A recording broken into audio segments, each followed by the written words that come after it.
Tonight's entry, pull up a chair. The story you are about to live did not happen, but it could have. Step into the page. You walk into the abandoned police station, the creaking of the old wooden floorboards beneath your feet echoing through the empty hallways. The air is thick with dust and the smell of decay.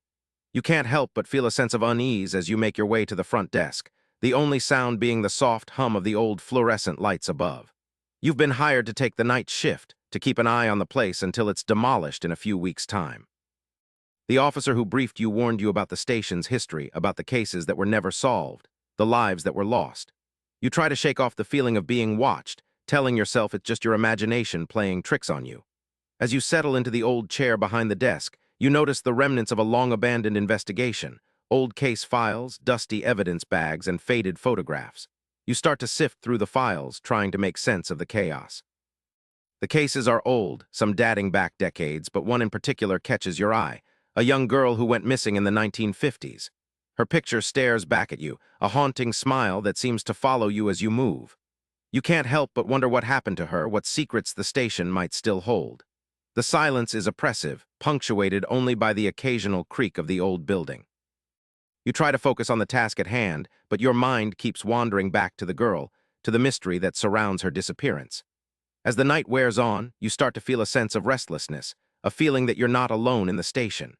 You try to shake it off, telling yourself it's just the wind or the old building settling, but the feeling persists. You start to wonder if you're really alone, if there's something else lurking in the shadows, watching you. You try to concentrate on the files, but your eyes keep drifting back to the darkness outside the windows. The streetlights cast long shadows across the floor, making it seem like the darkness itself is moving. You hear a faint noise like the sound of footsteps, but whenever you turn to look, there's no one there. The wind picks up, causing the old trees outside to creak and groan, making it sound like someone is whispering in your ear. You spin around, trying to catch a glimpse of anything out of the ordinary, but there's never anything there. The shadows seem to be growing longer, twisting and writhing like living things. You start to feel a sense of unease, a feeling that you're being herded towards something. You try to tell yourself it's just your imagination, but the feeling persists. As the night wears on, the shadows seem to be closing in around you, making you feel trapped and vulnerable. You start to wonder if you've made a mistake, if you should have just stayed away from the station. But it's too late now, you're here and you have to see it through. You take a deep breath, trying to calm yourself down, but your heart is racing and your senses are on high alert. You're waiting for something to happen, for the other shoe to drop. And then, just as you're starting to relax, you hear a faint noise coming from the back of the station. It's a soft, scratching sound, like someone is trying to get your attention. You get up from the desk, trying to locate the source of the scratching sound. As you move deeper into the station, the noise grows louder, more insistent. You start to feel a sense of trepidation, a feeling that you're being led into a trap. The sound seems to be coming from one of the old cells, a place where countless suspects were once held and interrogated. You approach the cell cautiously, your heart pounding in your chest. As you peer inside, you see that the sound is coming from the wall, where someone has scratched a message into the paint. The words are faint, but they seem to leap out at you. Get out while you still can. You feel a chill run down your spine as you realize that someone must have been here recently, someone who wanted to leave a warning. But who and why? You start to wonder if you're in danger, if you should take the message seriously. You look around, trying to see if there's anyone else in the station, but you're alone. The scratching sound has stopped, and the silence is oppressive. You're not sure what to do, whether to heed the warning or ignore it. As you stand there, frozen with indecision, you hear a faint noise coming from the front of the station. It's the sound of the front door, creaking open by itself. You spin around, trying to see who or what is coming into the station. But as you approach the front desk, you see that there's no one there. The door is open, but there's no sign of anyone having entered or left. You feel a sense of confusion, a feeling that you're losing your grip on reality. You try to tell yourself that it's just the wind, that the door must have been blown open by a gust of air. But as you look around, you see that everything else is still unmoving. The trees outside are motionless, the flags are not waving, and the only sound is the creaking of the old building. You start to feel a sense of unease, a feeling that you're being manipulated, that someone or something is playing tricks on you. You try to shake off the feeling, telling yourself that you're just tired, that you need to focus. But as you approach the door, you see something that makes your blood run cold. On the floor, just inside the doorway, is a small piece of paper. It's a note written in the same handwriting as the message on the cell wall. The words are simple, but they send a chill down your spine. I'm still here. You feel a sense of dread as you realize that someone must have been in the station, watching you, waiting for you to find the note. You try to tell yourself that it's just a prank, that someone is playing a sick joke on you. But as you look around, you see that everything else is still unmoving.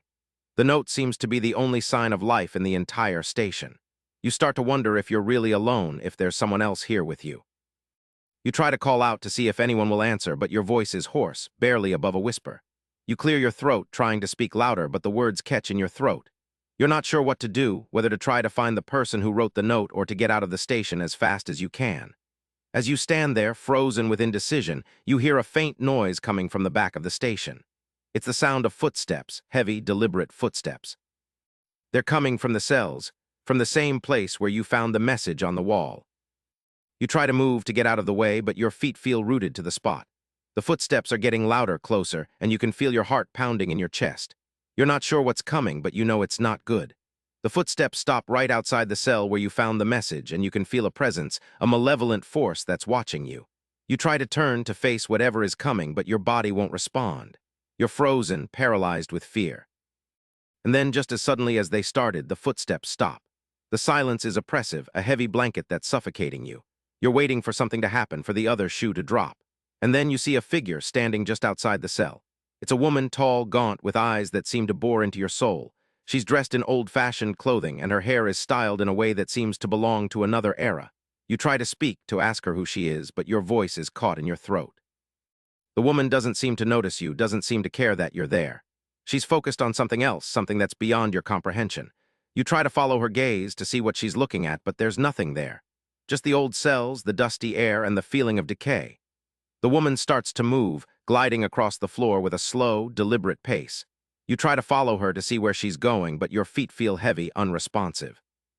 You're stuck, frozen in place, as the woman disappears into the depths of the station. You're left alone, surrounded by the silence and the darkness. You try to call out to see if anyone will answer, but your voice is hoarse, barely above a whisper. You're not sure what's happening, what's real and what's not. The woman seems to be a ghost, a specter from another time. You start to wonder if you're losing your mind, if the isolation is getting to you. And then, just as you're starting to relax, you hear a faint noise coming from the front of the station.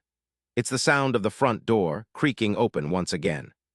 You spin around, trying to see who or what is coming into the station. But as you approach the front desk, you see that there's no one there. The door is open, but there's no sign of anyone having entered or left.